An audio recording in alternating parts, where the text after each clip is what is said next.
Okay, mi gente, so we're doing today is the regular steaks. That's my mother recipe from when I was a little child in Venezuela. So for that we're gonna use about 3 steaks, so sirloin steaks. They're about I'm gonna say 2 pounders, all 3. So I'm gonna get cumin. I can't be Latin without cumin. I do the cumin for almost everything. So I like the garlic. So I use a lot of base garlic in my food. So I'll put the all garlic and mince. This I found in Florida. So I don't know if they have it, but this is actually called Canadian blend steak seasoning. It tastes fantastic. I haven't been able to find it, but if you can't find this one, whoever has a good one, so the Montreal steak for McCormick is also something you can probably get the seasoning. This is just Latino, baby. So sea salt, and that's it. So that's basically what we're gonna do.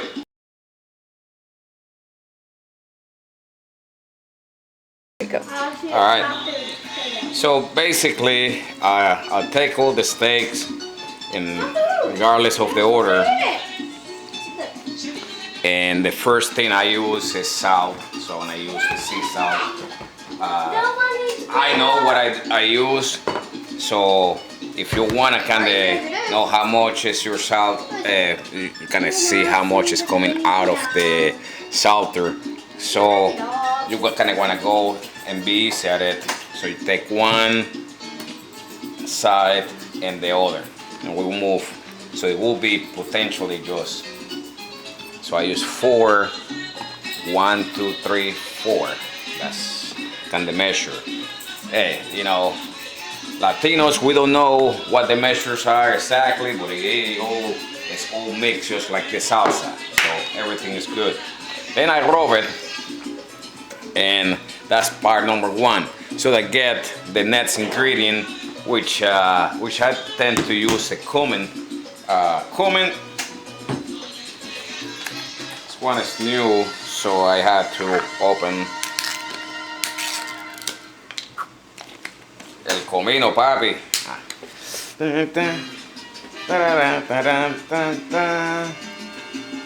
Be gentle with it. So again, side to side.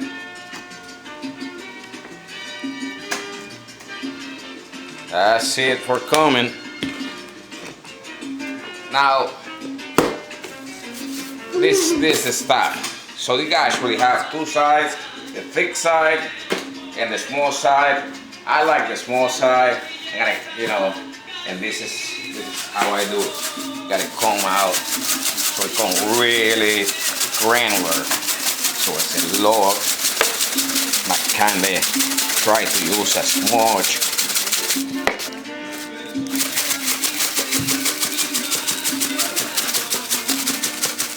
Almost if I'm using the maracas. Alright, so that's kind of what it goes. Let me show the camera how it looks. This is how your steaks should look. Now, in every Latino house, you gotta have this. And I don't care where you get it. And I use it for my garlic. So you basically put 1, 2, 3, 4, and then just push it. So you get and just come up and you just want to do this thing right here. Once it's all minced, I prefer this over the one that they sell because you really get to taste your garlic in the food. So get it out, and I need a little more so to cover the next steak. So I use about 3 of those. Again, if you don't have one of these, I'll show you what else you can use. It's a lot easier. So this got, somebody gave it to me as a gift from Venezuela, so I'm lucky to have it throughout the years. It's about what we need. Now we want to use, when I heat the pan, and I'll show you the rest. So this is also, it will kind of do this work. You can just basically put the garlic on here, and it comes just like that. So, and then basically you don't have as much, and then it's a little more work. That's what you do when you don't have this piece. It's just get you one of these. They sell it everywhere, self-cleaning, so you can actually get it out easy. So, that's it. One more thing, when I use an onion, just onion, kind of peel it. I use this type of knife. They really do the job, so you can go and get it small. So I want to do rounds of onion. So if you do it too thick, people will taste it, and that might not be a good experience. So, so I try to hold it. You hold that onion like this, put some pressure in it, and then come. And this is how you do it. So the key is to have about 1 millimeter.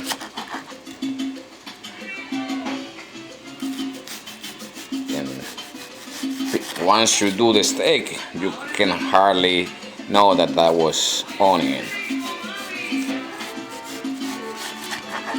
That will be enough. So, now for you that want to measure everything, so I want to have a little bit of oil, not too much. So it will be about this much of oil. See? So you don't want to eat a lot of oil when you're eating your steak. That's basically it. So I'm gonna use this pan, and I want to pour the oil, and that's all up. I mean, actually I use too much. So this is, it's just supposed to go across. If you can do this, this pretty much will do the trick. Now you heat this to the high level just to get us going quick.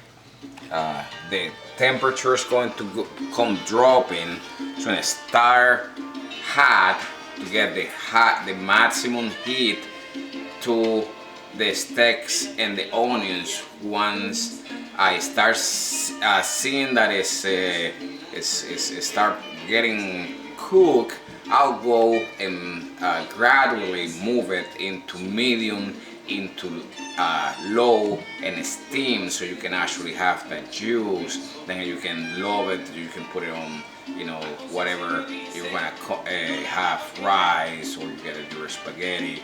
So you can pour that juice from the steak into it.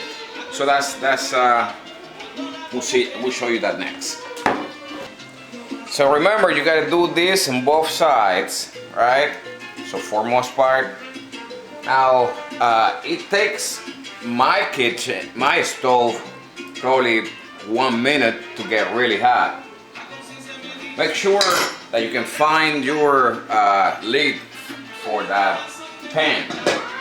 Right, do it.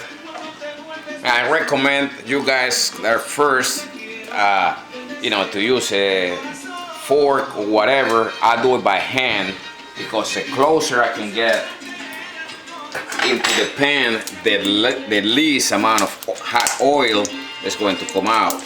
So I basically get it really in that position that you're not gonna get hurt burned if you do it this way. Right. So it fits too right now. I'll shoot that there. So this is going to run for about less than 30 seconds, and I want to move it to about medium. You don't want your steaks to get burnt. Along with that, I want to get my onions, because this is un bistec encebollado, papi. Eso es lo más sabroso que existe. Tiene these things right here. You get el bistec encebollado. So I guess that's a lot. It depends. If you don't like a lot of onions, you do less. I think that this is enough onions. So, all right. Now it hasn't been much time. Let's flip it. You can see now that's the color you kind of want. This one is still raw. This one is kind of what you want to get. Flip this one too. This is perfect. So it's all browny. Get a little bit of more brownish. So at this point,